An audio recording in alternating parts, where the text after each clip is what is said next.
You've started something, maybe a business, a creative project, a degree, a relationship you were actually trying to build right.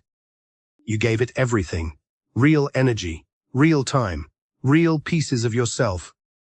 And then, almost at the end, something in you just stopped. Not burnout, not boredom. Something quieter, and way more confusing. Everyone around you calls it self-sabotage. Your friends say you're scared of success. Productivity gurus say you need a better system. Maybe you've even started believing them. But here's what none of them are telling you. What happens right before the finish line isn't weakness. It's a deeply intelligent psychological response, one that only activates in people who care too much to risk finding out they weren't enough. That's not a motivation problem. That's not a discipline problem. That's an identity problem, and it runs way deeper than any morning routine can fix. I've spent years studying the behavioral psychology behind high-drive individuals who hit invisible walls, and what I'm about to show you doesn't just explain the pattern. It changes how you see yourself. Here's what we're covering. Why proximity to success actually increases the urge to quit, what your brain is really protecting when you stall, and the one cognitive shift that stops the cycle, without forcing yourself just to push through. Let's get into it. There's a concept in behavioral psychology called the goal gradient effect. The original idea: the closer you get to a reward, the harder you work. Rats in a maze run faster as they approach the cheese. Loyalty card holders buy more coffee as they near the free cup. Simple, clean, intuitive. Except for a specific type of person, it flips entirely. For people with high emotional investment in their outcomes, proximity to the finish line doesn't increase drive. It increases threat perception. Think about the last time you were close, really close. What happened in your body? Did you start finding reasons to slow down? Did the goal suddenly feel less exciting, almost suspicious? Did you start poking holes in your own work that you hadn't noticed before? That's not random. That's a neurological pattern. When the finish line gets close, the stakes become real. As long as you're still in the middle, still working on it, the dream is protected. It can't be judged. It can't fail. It exists in a safe state of potential. Finishing collapses that. The moment you submit, launch, publish, or commit, you find out. And finding out is terrifying when you've put your entire sense of self into the outcome. This is why the reversal happens to the most invested people, not the least. Apathy doesn't stall near the finish line. It quits in the first week. The closer you get, the more you've proven you care. And the more you care, the more you have to lose. That explains the stalling. But here's what most people never talk about. What exactly you're afraid of losing? And the answer is going to feel uncomfortably specific. You've been told, at some point in your life, that you care too much. Maybe it was said with love. Maybe it was a warning. Maybe it was hurled at you like an insult. Either way, you absorbed it. Somewhere deep in your psychology, a belief formed. If I try my hardest and still fall short, what does that say about me? That question is the engine behind everything. Psychologists call this a contingent self-worth structure. Your sense of value as a person is tied, directly, viscerally, to your performance outcomes. This isn't vanity. It's survival wiring.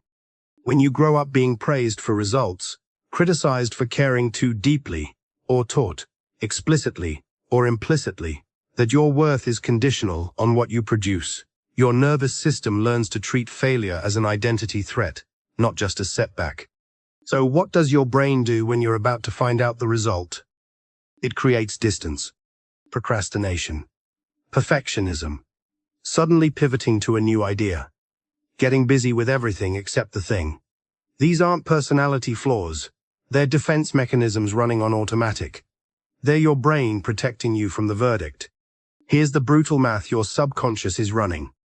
If I quit now, I can always say I didn't really try. If I finish and it fails, I have no excuse left. Quitting near the end isn't giving up. It's keeping the dream alive by leaving it unfinished. This is why willpower-based advice fails these people completely. Just push through. Assumes the obstacle is external. It's not.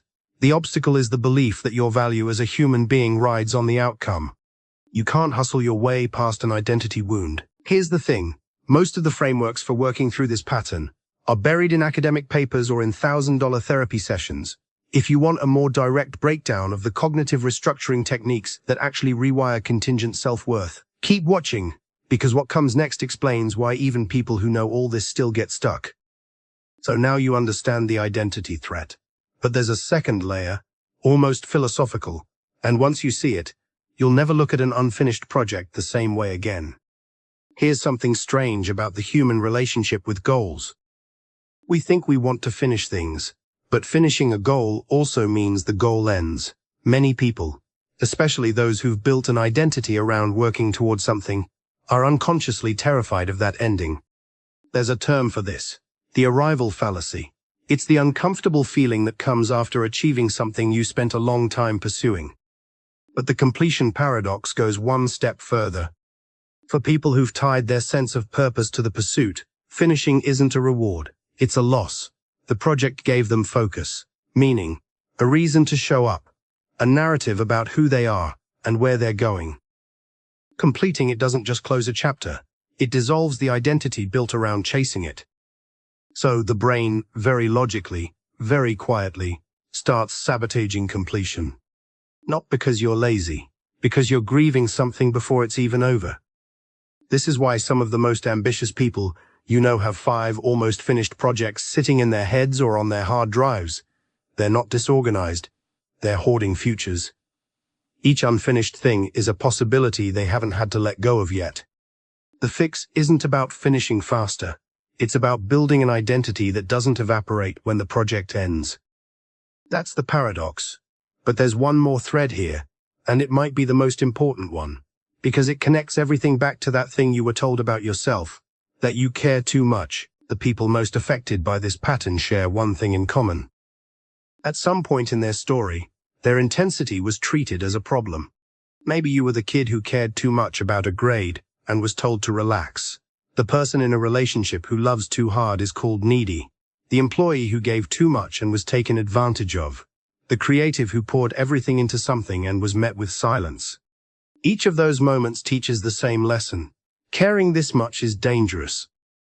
So part of you learned to hedge, to not fully commit, to stay slightly detached from your own goals, just enough to have an exit story if things went wrong. Losing motivation near the finish line is often that hedge activating. It's not apathy, it's armor. The cruel irony is this. The very depth of caring that got you to the finish line is the same thing that makes you flinch right before you cross it. Your sensitivity isn't the weakness. It's the source of the drive. The work isn't to care less. It's to learn that your value was never actually on the line in the first place. So let's bring this full circle. You don't lose motivation near the finish line because you're lazy, or broken, or afraid of success in some vague, pop psychology way. You lose it because you care with your whole identity, and finishing means finding out. The goal gradient flips, the identity threat activates, the completion paradox kicks in, and underneath it all, the too much wound does what it was trained to do, protect you from being hurt again. Here's what I want you to sit with. The fact that you make it close, every single time, is not proof of failure. It's proof of how deeply you invest. That's rare, that's valuable, that's worth protecting differently than you have been. The goal isn't to stop caring. It's to stop betting your worth on the outcome. Because the person who finishes isn't more talented than you. They've just found a way to let the result land without letting it decide who they are. You can do that too.